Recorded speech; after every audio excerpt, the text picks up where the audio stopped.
Eddie with Lloyd Jones Senior Living, and we're going to help maybe give everybody an idea of where the senior housing industry is going. We're very bullish about it. I think there's great opportunity in the future. So we need to have a little understanding of where we've come from. But first, this is a real neat board called the Money Pyramid. I don't know if you can see it or not, but I'll try to go over it so you can hear in the back. So the Money Pyramid has not changed since like 1940.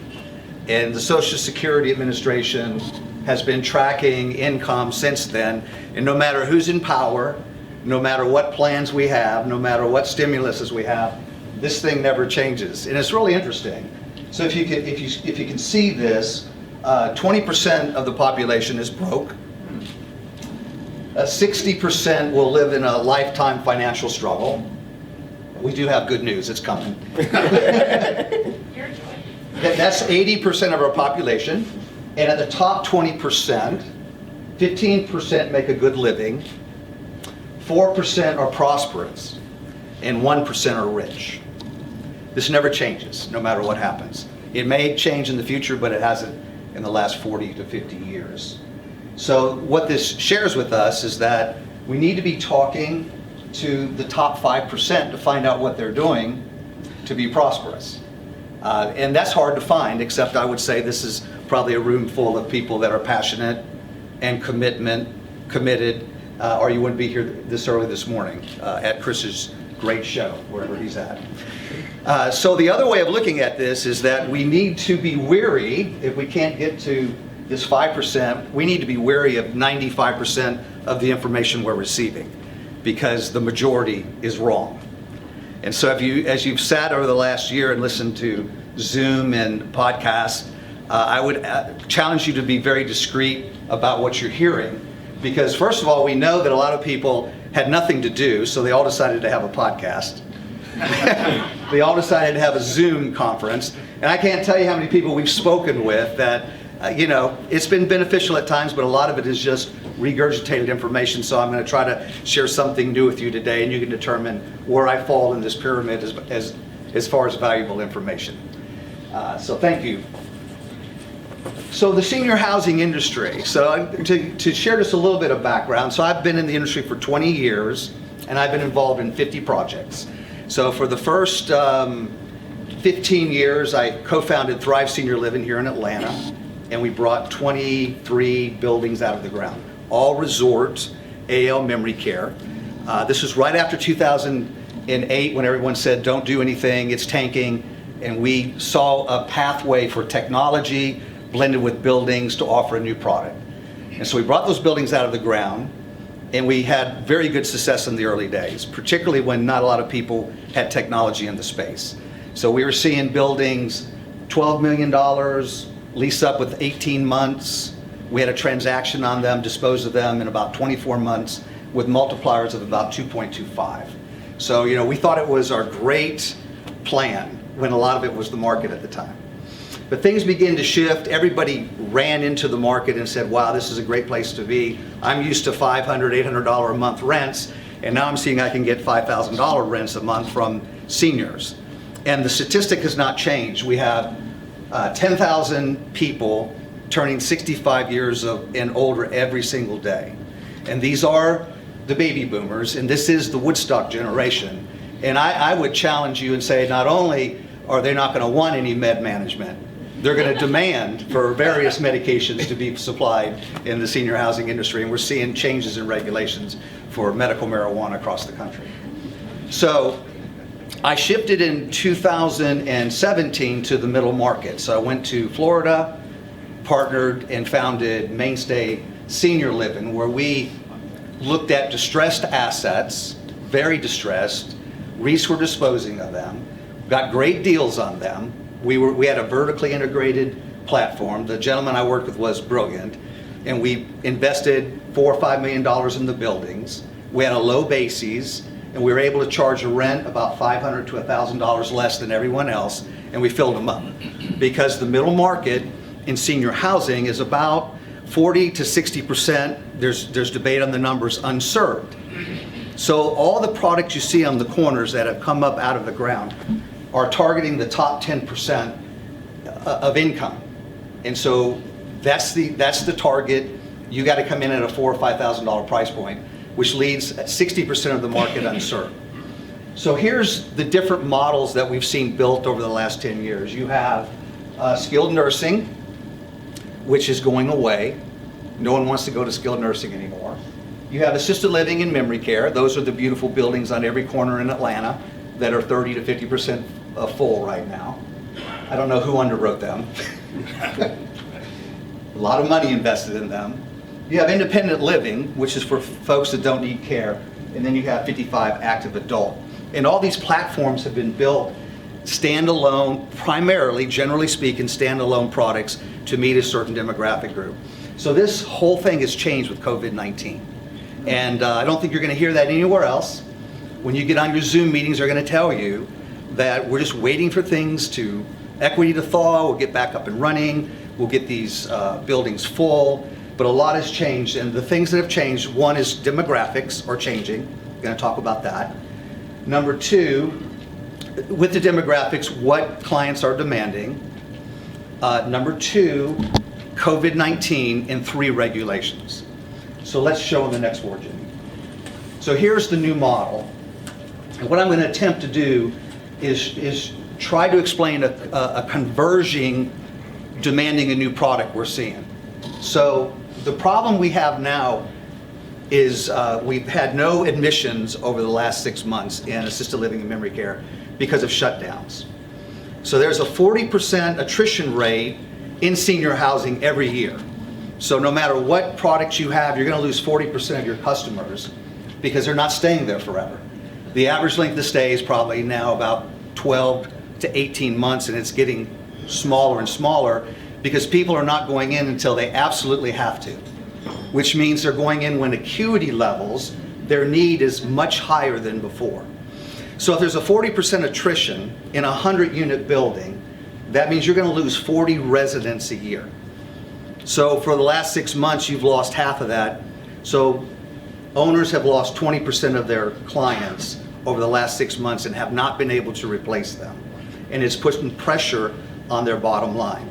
And the second problem you have is that when everybody was moving into the space and marginalizing healthcare and talking about their beautiful bistros, which I do like them, their beautiful fireplaces, they talked about the senior who's 87 years of age coming down at 4 o'clock and having a brew at their bistro and talking about the old days. Well, I can tell you, being in the industry as long as I have, that doesn't happen. When you're in assisted living, you're over 85. Average age is 87 years of age. You have 3 or 4 comorbidities. You go there because you have memory loss. One, over the age of 85, 1 in 2 have dementia, and 1 in 3 have Alzheimer's. So the reason they go in is because they need care. So it's all about health care. But the whole, the development group said, no, it's about beautiful buildings, large spacious spaces, which I think Melissa's going to talk about that. They didn't design the building for health care. So now when we have a pandemic, no one knows how to quarantine. No one has systems in place to take care of the residents. And there's a lot of unhappy people because no one cares about the bistro. No one cares about the bar in assisted living. So assisted, and the regulations are allowing people to stay longer in assisted living because the state does not want them on their, having to pay their beneficiaries in skilled nursing. So what's going to happen with this AL memory care model is it's going to be designed to allow people to stay longer. It's going to be a post-COVID-19 building, so we'll have temperature checks when people walk into the room. We'll have air handlers that are moving the air more frequently. We'll have washers and dryers in the residence room, and whoever develops that model can charge more rent after the pandemic than before and fill it up, because all the buildings are not equipped right now to do that. Then the second thing that's going to happen is this independent living group here. That's the 75-year-old baby boomer. They're not going to like the product that's on the ground right now because they want a cool and hip place. So they're the ones, even though we built for the older adults, it's the 75 to 85-year-old that wants the bar. They're going to be down at 4 o'clock at the bistro trying to hook up with somebody. So if you look at the statistics, most people between 70 and 80 are experiencing either a death of a loved one or a divorce. It's one of the highest divorce rates in the demographic groups. Yeah. So when that happens, they're moving for financial reasons. They're ready to dispose of their asset, manage their wealth because they don't have a pension, and they're going to move close to the grandkids. And when they do move, they want to rent. And you can read about this every day. So they're going to want to go to a place where they can have their own apartment. They can make their own meals if they want to, but they're going to want a point of sale bar. They're going to want a zero entry pool. They're going to want to meet people. They're going to want entertainment, security, safety, and technology is such now that we can bring it into the building where they don't have to go to an assisted living. So I'm not going to an assisted living until my memory fails and they're going to drag me there, and I won't know it then. So this new model is great opportunity for an independent model that will deliver that to the customer. And then the Active 55 is along the same lines. For those that want a wealth management circumstance where they sell their asset, can move, and have services provided to them without health care with people that don't have walkers and wheelchairs, there's opportunity there. So let's go back real briefly, and then I'll end here with the middle market. So we know on August 1st, 8,000 hotels filed bankruptcy. Those hospitality assets, I don't know if they're going to come back, and a lot of REITs are disposing them right now. And they have very good bones to remodel into independent living. So we're seeing them priced well below new construction costs for assisted living. And we see investors' appetite for distressed assets repurposed for senior housing versus not a lot of money chasing the old model anymore. The old model that was brand new 1 year ago that's now fairly distressed. And there's plenty of capital out there. We're hearing from people every day like, hey, we only deployed 30% of what we had in our $1 billion fund and we need to deploy it. What do you have available? And they're running toward Active 55. They're running toward independent living. They like the new AL memory care model, but they really like distressed hospitality assets. And they really like distressed hotels. So Jimmy, if you don't mind, if you could share the hotels we're looking at. So all these things we're looking at now, we have new product coming out of the ground in Port St. Lucie in Texas for a cool, hip, independent living complex that will come included with the Bumble app for our clients. Because remember, this is the freedom generation. This is the generation that had freedom on their Harley Davidsons in the 60s. So I think they're going to want something more vibrant. We have a hotel, several hotels we're looking at repurposing right now that are trading. And we also are looking at AL memory care with a new model we're going to be building here in Atlanta. So if you'll share that, Jimmy, we'll conclude. And I appreciate your attention and hope we've brought you some value today. You're going to be the board holder? Yeah, I'll be the board holder. Great job, guys. Any questions for these gentlemen?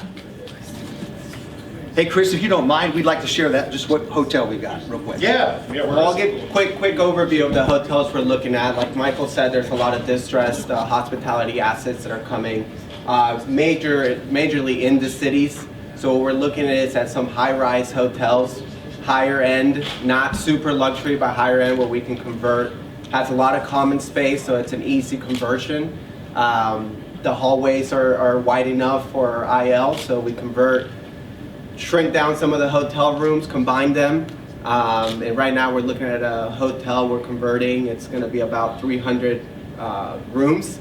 So it's a heavy hotel to fill in, but we think there's a lot of opportunity there in the hospitality world. $1,000 price point, less than the competitors. Right, and that's when we hit the middle market. Yeah. We make sure that after construction costs, we can pinpoint $1,000 below competition.